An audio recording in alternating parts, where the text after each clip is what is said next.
I said, I promised God, if you'll save him, I will do whatever you ask of me.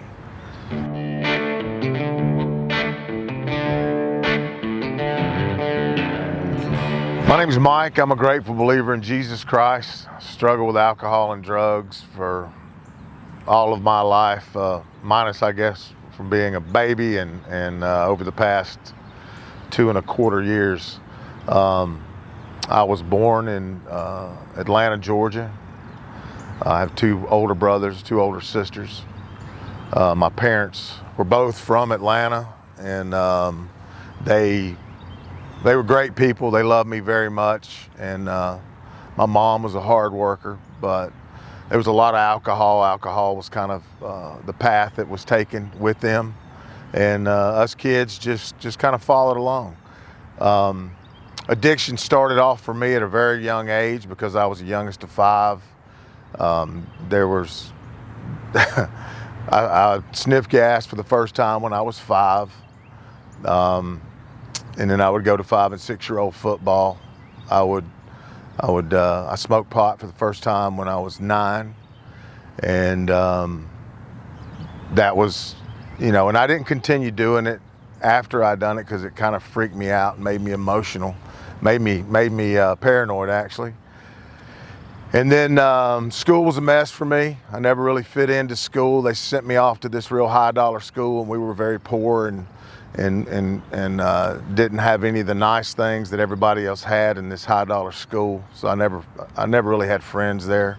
They would drive me to this school for some reason, and my dad, he loved me. He'd take me fishing and stuff, but at the same time, it was taken away from what I needed, which was structure. There was no structure there. I never had structure in my childhood, and that kind of carries on into your adulthood, as we all know.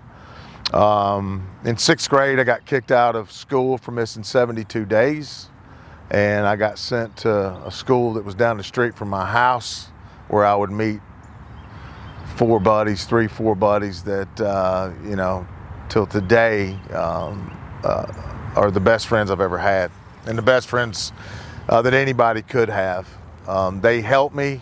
They helped me believe in myself. I probably introduced a lot of these guys into things that they didn't even need to be involved in, and I deal with that and celebrate recovery today, and how I affected other people in my life. At the age of 18, age of 19, I got married. I had a child at the age of 20. I had another child at the age of 23. That was my 2 boys.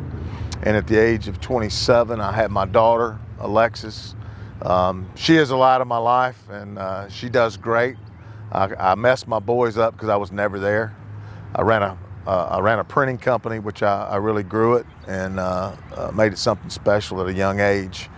I started printing my own scripts for opioids at 22, 23 years old. And I would continue that path throughout my life of the pills is what got me. The alcohol was my party. The pills is how I adjusted. I was the life of the party. Mike shows up, we're gonna have a good time. But Mike had to get drunk or high before Mike showed up, or there wasn't no party. Ultimately my journey is I'm sitting here today. I'm sitting here telling you a story of what God's done in my life, and I hadn't even got to that yet. So through the addiction and through the pain and in that valley, this thing just kept growing. It kept manifesting. I would get divorced in 2013. I did end up getting to keep my daughter. She was old enough. She stayed with me for a while. And I had all this hatred towards my ex, and it was just not good. And I've just been able to forgive that over the past few years. So as my journey went on, at this point, I was very angry, and I would get with another girl who I would basically, I'd done what I wanted to do all the time. I opened another business.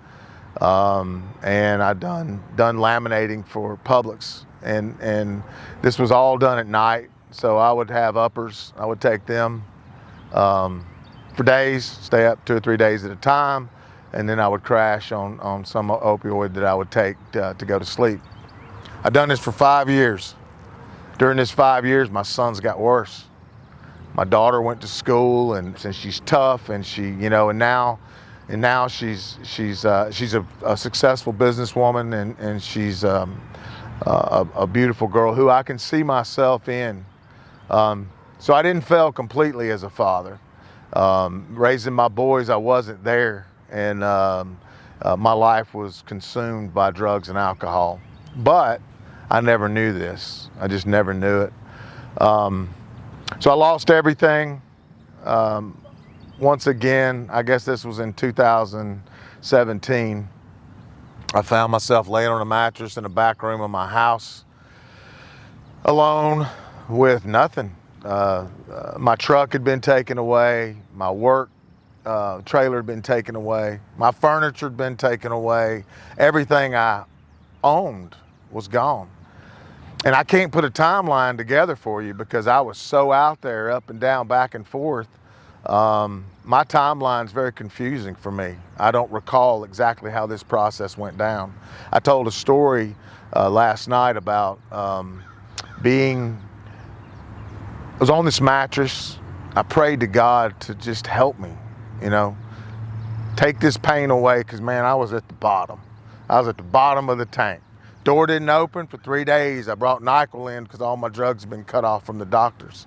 And I laid on this mattress for 3 days, and I battled between heaven and hell.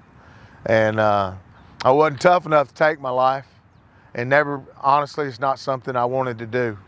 But at the end of it all, how do you dig out of this hole? Now you don't have anything, anybody, any money, you have nothing. Of course, I've always had family. My sister Connie's always been somebody I could lean on, and my ex-brother-in-law Joel was always a part of my life. We were good friends.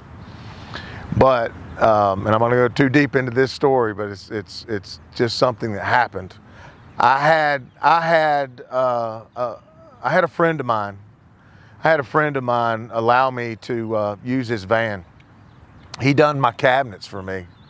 And his name is Blue, and I'm going to recognize him for who he is. He's a beautiful person. He saved my life and don't even know it. I don't even know that I've even had that conversation with him yet, and I'm going to do that soon. But he allowed me to have a van.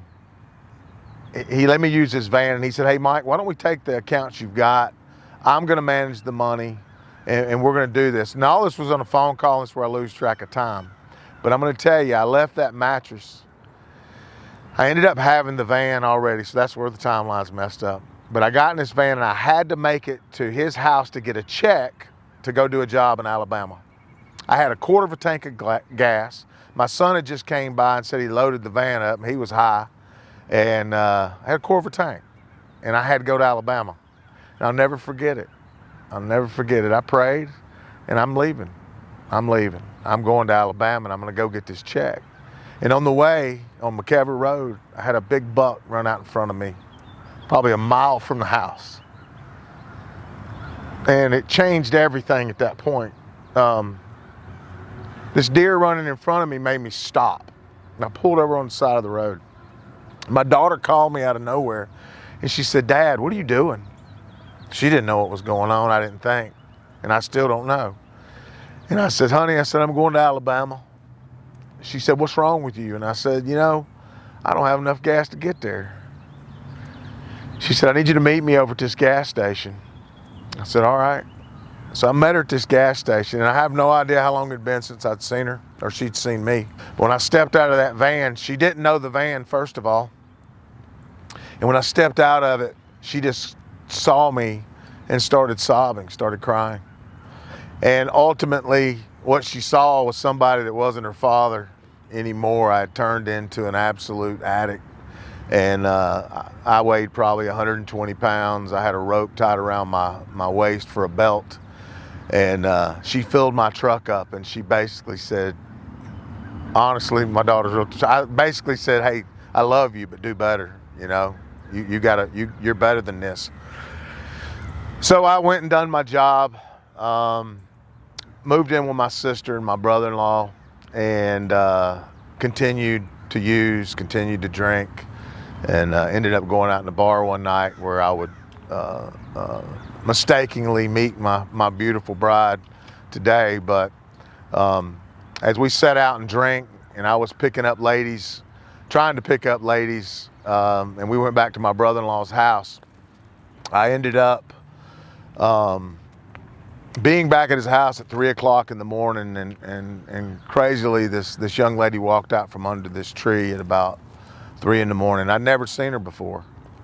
And that's the crazy part about this story. So this is where God plays parts in our lives and we don't even realize it. We don't know it. But as she walked out from under this tree, it was just a moment for me. And it was a moment of clarity through all my alcohol and all my drugs. It was a moment of clarity that I had seen something that I hadn't seen before. And I said, "Where did you come from?" And she said, "I've been here all night." And this is the truth. She's been here all night. She was sitting next to me in the bar, in the booth next to me. And I never saw her because I was looking at the two ladies across from me, trying to pick them up. So I ended up calling her.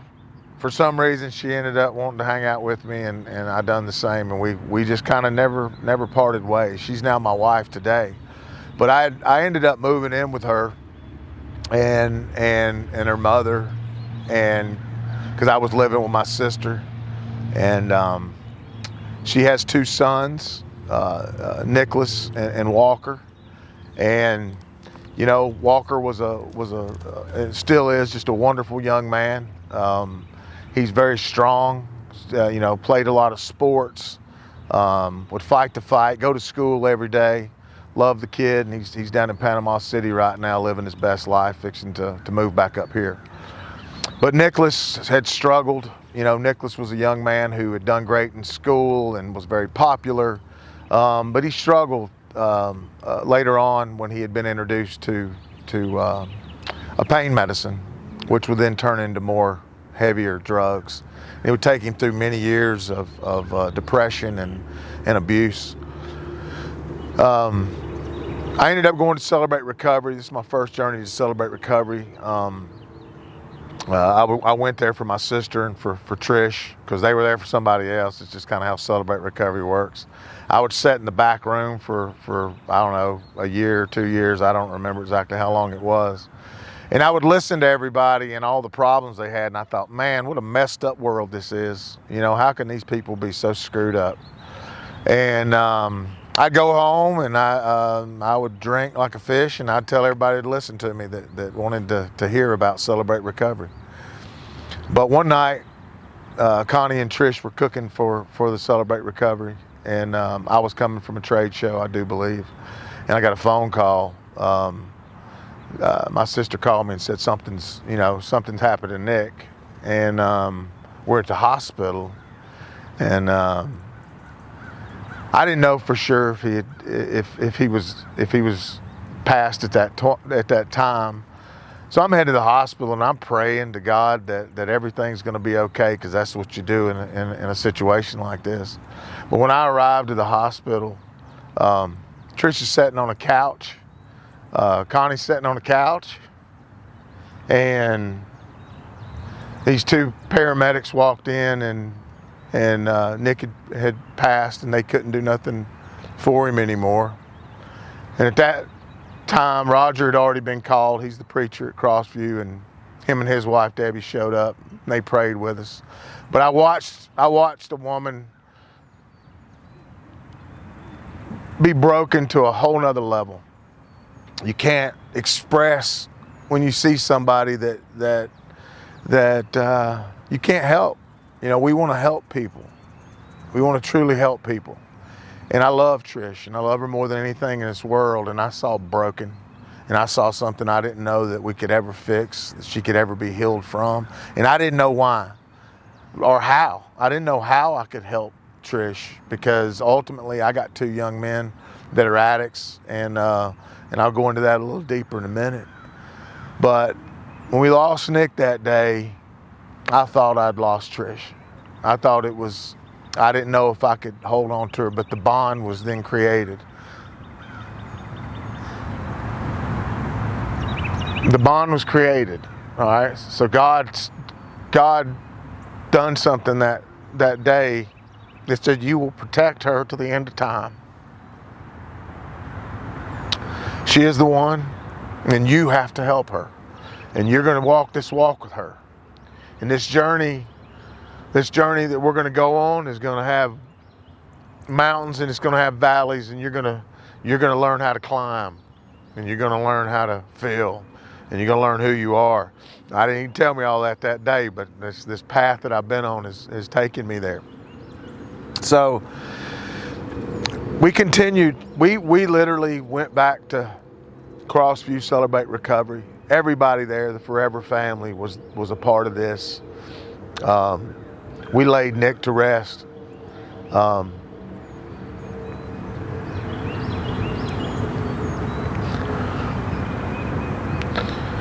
Man, I can't explain it. You know, I literally carried Trish from the back of the church. Don't talk about this much. From the back of the church to the front of the church. Because she couldn't walk. She couldn't talk. And there's all these people there to say how much they love Nick and how much they loved her.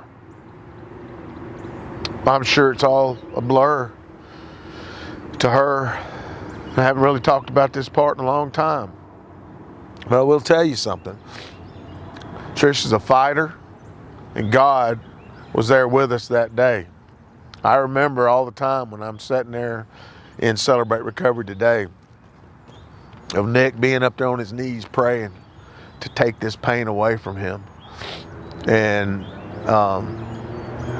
it's just a vision I get sometimes, a visual I get. It's such a blessing for me to get up on my knees every night and pray and leave it at the altar. So that was December 6, 2019, we lost him. And that next phase of the journey began.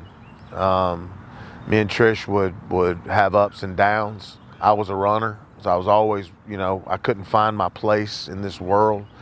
I felt like I was not good enough. I felt like and I also was still drinking, so I wanted to do what I wanted to do at all times. And so we would go back to Celebrate Recovery. We would go every week. And then I think I got sober for about 3 months. And then I jumped off the wagon. Somebody ticked me off, and I would go away, and I went away for another couple of years or whatever. So at this time, my boys are now full blown. They've been addicts, but CJ was up in Gainesville running with gangs. Cody was out on basically out on the streets at times, in and out of rehabs. Man, he had overdosed a couple of times. But this particular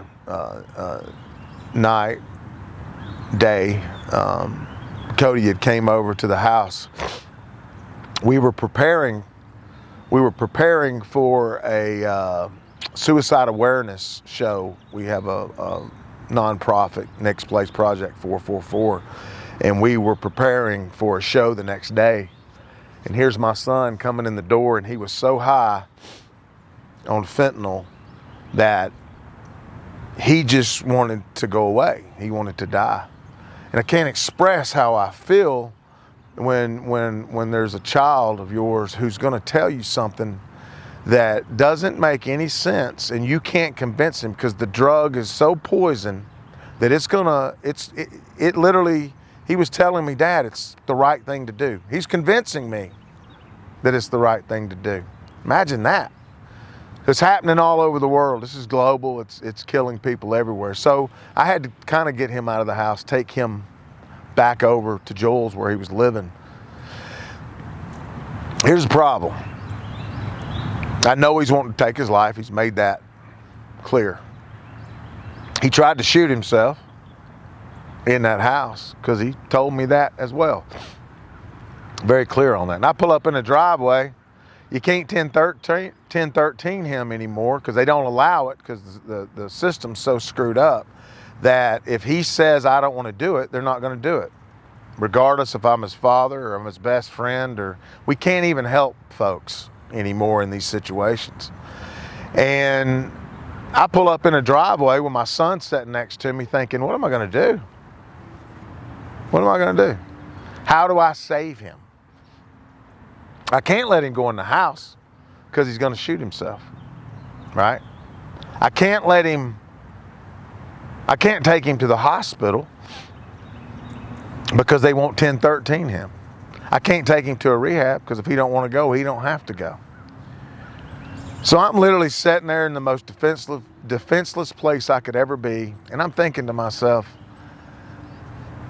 the only one that can save him here is God. And it was the truth. You know, the only one that could protect me, save him, was God. And he said, Dad, can I use the bathroom? And I said, sure, son. He stepped out of the truck, and I knew as soon as he stepped out of the truck, something was wrong. I jumped out of the truck, and I don't know, I guess he had fentanyl in this water bottle, and he said, sorry, man, and he squeezed it in his mouth, and he hit the ground like a rock. His foam was coming out of his mouth. I called 911, it was on the speaker. I'm screaming, he's not breathing. I had Narcan, guys. I had Narcan. Here's the problem. I didn't learn how to use the Narcan. I thought Narcan was a needle. I thought you had to ram it into his leg or wherever, in his heart. I didn't know. I wasn't trained on it. And honestly, it was nasal. And I feel like an idiot. At that point, he could have died because I wasn't educated enough to even save my own son with something that we all should be educated on these days. But anyway, I'm freaking out and I'm praying to God, just if you save him, I will do anything. I will never do anything again, just save him. And I'm screaming, and there's a guy coming from across the street, and I ended up just hitting him across the face as hard as I could. And he breathed, took a big deep breath. And then we went through all the trauma of him fighting me, fighting the paramedics, fighting the cops. And I'm going to go here. But the cops that day, the paramedics that day, the firemen that day were absolutely helpless in that they couldn't take him to the hospital because he said he didn't want to go. Here's a kid who just tried to kill himself. Here's a human being who just tried to kill himself. But you can't take him to the hospital. So I literally went in. They knew the gun was in the house. And I said, well, I'm going to get the gun because I said I figured both of us would go to jail that day one way or another. Somebody was going to go to the hospital or jail, and I did. I went in the house, and the cops ended up coming in. We recovered the gun. It was only a pellet gun or whatever, a BB gun, thank God. And but they called in at that point and said, hey, we're going to take him to the hospital. I go through all this to say that's where I said, I promised God, if you'll save him, I will do whatever you ask of me. I will be the best person that I can be. And I'll tell you, from that point forward, I have been reborn. I have become a new man. I'm not the same person I used to be. I'm somebody you can count on. I'm somebody that shows up. I'm somebody that has allowed Celebrate Recovery to allow me to speak to grown men and women and try to spread a story of the miracle. You know, this is a miracle, guys. This is not something that just is talked about. Go to church. You go to church. That's awesome. You go to church. And I want you to go to church. I'm not knocking the church. I'm not knocking. Ultimately, it's the Bible. Ultimately, it is the truth. You know, you can't stop before the miracle happens. You know, I watch people every single day. They want it to happen. They want to be set free. They don't want to struggle with all their past, their hurts, their habits, their hang-ups. And God's the only one that's going to save you from that. You know, He gave His only Son to die on the cross for us. You know, his blood is poured on us. You know, and I'm not I didn't go to church. Church wasn't my thing. I wasn't raised to go to church. I went to church a few times with my grandparents. You know, I went to church to pick up girls when I was 13, right? And got to go to a summer camp. I have been blessed with so many things in my life. I'm now married to the lady I love more than anything in this world. She means everything to me. My son CJ, he is in a rehab, but he's been over a year clean now. And he's not in jail, and he is, all he talks about is Jesus. He calls me and prays with me in the mornings, or he'll leave me a message and pray, and he'll tell me all the great things that's happening in his life. But let me just say this. Through our journey, you know, last week, I had a hard time. And I'm going to tell you where the fruit is. The fruit's in the valley. That's where the fruit is. In the most down parts of my life, in the deepest, darkest places that I've been on my knees, trying to figure out how I'm going to get out of this mess, I have found, I found him. He's always been there, right? But even a week ago, I was having a hard time. I was struggling because my oldest son is in a rehab and he's doing good, but he almost OD'd on Thanksgiving. They brought him back, and God, does he have a story to tell? And he's trying. But he calls me and says, Dad, I can do a 12-hour on Saturday. Would you like to come spend some time with me? I'm like, yes, son, I'd love to come spend some time with you. And then he sends me a message the next day and says, hey, can you tell whoever calls you to that you're going to pick me up Friday? Man, took the wind out of my sails. See, the thought of dealing with the pain that I've seen Trish go through,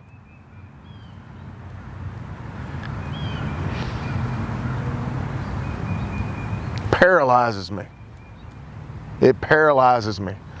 It takes me out of who I am. It says, go do what you used to do. You ain't got to deal with this crap. You know, this started on Wednesday or Thursday. Trish knows me very well. She knows that I've been affected by it. She knows that she's not going to be able to turn me, and that God's the only one that's going to be able to help me. And I found myself Friday being sick. I didn't even go to the Celebrate Recovery Friday night. And I was a little sick, but I believe it was all manifested. I was mentally ill that 3 days. And the devil had just whispered in my ear, just stop. Just do what you know you can do. You can make all this go away. And I found myself in my backyard beating the crap out of a dishwasher, an old dishwasher, just angry. And then I prayed. And then he took it away again. Now in that valley, what I learned was, once again, that my anger don't last as long as it used to. My faith has grown stronger, knowing that ultimately he will save him. It will be his call. It won't be my call. And I'm going to say this, that me and Trish have been asked to be ministry leaders over at Crossview Baptist Church. And we have, it's unbelievable that God's allowed us to do that. So on our journey, we get to stand up there on every Friday night, and we get to see these young men and women and old men and women be saved by the grace of God. Our job as individuals in this lifetime that we live, is to allow somebody to see in us that Jesus Christ saved us, that the miracle is real. So I'm going to ask everybody to do one thing, and that is don't stop before the miracle happens.